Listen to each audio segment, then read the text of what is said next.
The audience expected a heated confrontation, but what unfolded was something very different. A Trump supporter confidently challenged Barack Obama, accusing Democrats of wanting to take away guns from law-abiding Americans while allowing criminals to roam free. He pointed to Chicago's crime problems and argued that stricter gun laws only punish responsible citizens instead of violent offenders. Why then do you and Hillary want to control and restrict and limit gun manufacturers, gun owners, and the responsible use of guns and ammunition to the rest of us, the good guys, instead of holding the bad guys accountable for their actions? And Mr. President, if I may, I'd like to use Chicago, your hometown, a city that has some of the strictest gun laws in the nation, a city that for decades and still is under Democratic control, a city that has an outrageous and even embarrassing murder rate as my first example. Why can't we round up these thugs, these drug dealers and gang members, and hold them accountable for their actions, or allow the good people in Chicago access to firearms to protect themselves? Obama didn't respond with anger or insults. Instead, he calmly dismantled the argument one point at a time. First, he rejected the claim that he, or Democrats, wanted to confiscate firearms, reminding the audience that gun ownership actually increased during his presidency. If the goal had been to take away guns, that simply wouldn't have happened. Good. All right. Well, let me, it's a multi-part question, so let me just say a couple things. First of all, the notion that I or Hillary or Democrats or whoever you want to choose are hell-bent on taking away folks' guns is just not true. I don't care how many times the NRA says it. I'm about to leave office. There have been more guns sold since I've been president than just about any time in U.S. history. There are enough guns for every man, woman, and child in this country. And at no point have I ever proposed confiscating guns from responsible gun owners. So it's just not true. What I have said is precisely what you suggested, which is, why don't we treat this like every other thing that we use? We used to have really bad auto fatality rates. The auto fatality rate has actually dropped precipitously, drastically, since I was a kid. Why is that? We decided we had seatbelt laws. We decided to have manufacturers put airbags in place.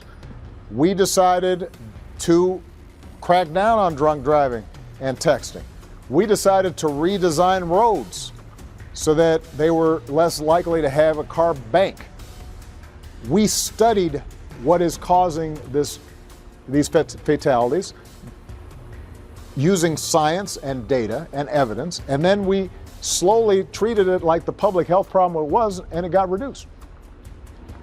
We are not allowed to do any of that when it comes to guns, because people, if you propose anything, it is suggested that we're trying to wipe away gun rights and impose tyranny and martial law.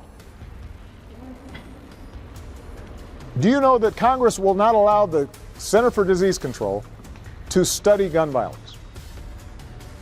They're not allowed to study it, because the notion is that by studying it the same way we do with traffic accidents, somehow that's going to lead to everybody's guns being confiscated.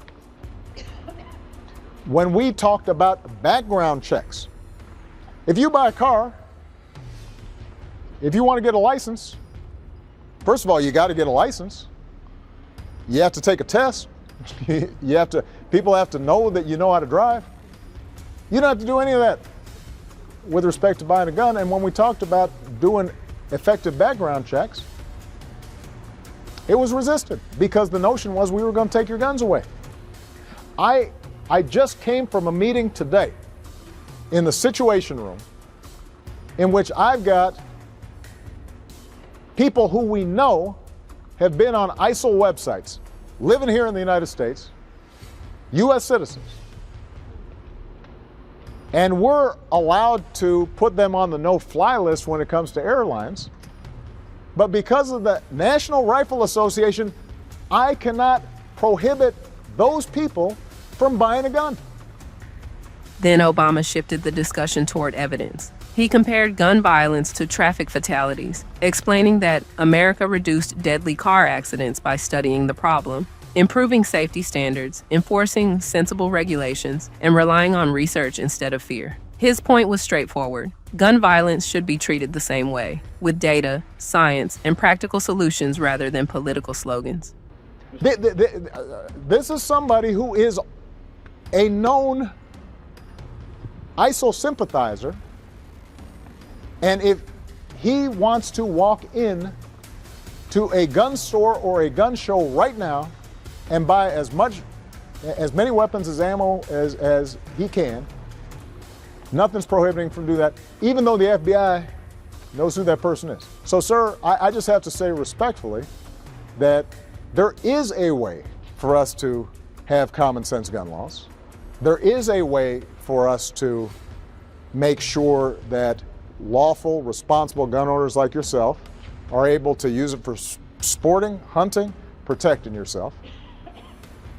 But the only way we're going to do that is if we don't have a situation in which anything that is proposed is viewed as some tyrannical destruction of the Second Amendment. And that's how the issue too often gets framed.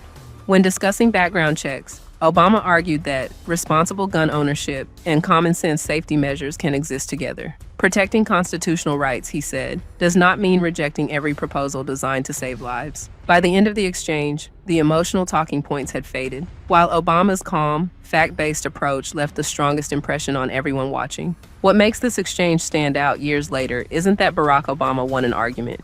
It's the way he handled it. He never raised his voice, never mocked the question, and never treated disagreement as something to fear. Instead, he relied on facts, evidence, and calm reasoning to make his case. That approach feels increasingly rare in today's political climate, where debates often turn into shouting matches instead of meaningful conversations. Whether people agreed with Obama's policies or not, moments like this reminded Americans that complicated issues deserve thoughtful discussion rather than simple slogans. The conversation also exposed how easily misinformation can shape public opinion. Claims about gun confiscation had been repeated for years, yet when examined closely, they simply didn't match the reality of what Obama had actually proposed.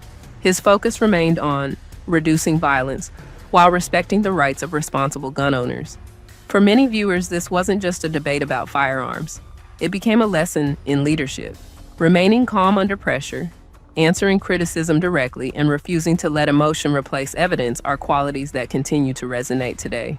Regardless of political affiliation, exchanges like this show why informed debate matters and why facts should always carry more weight than fear or political talking points.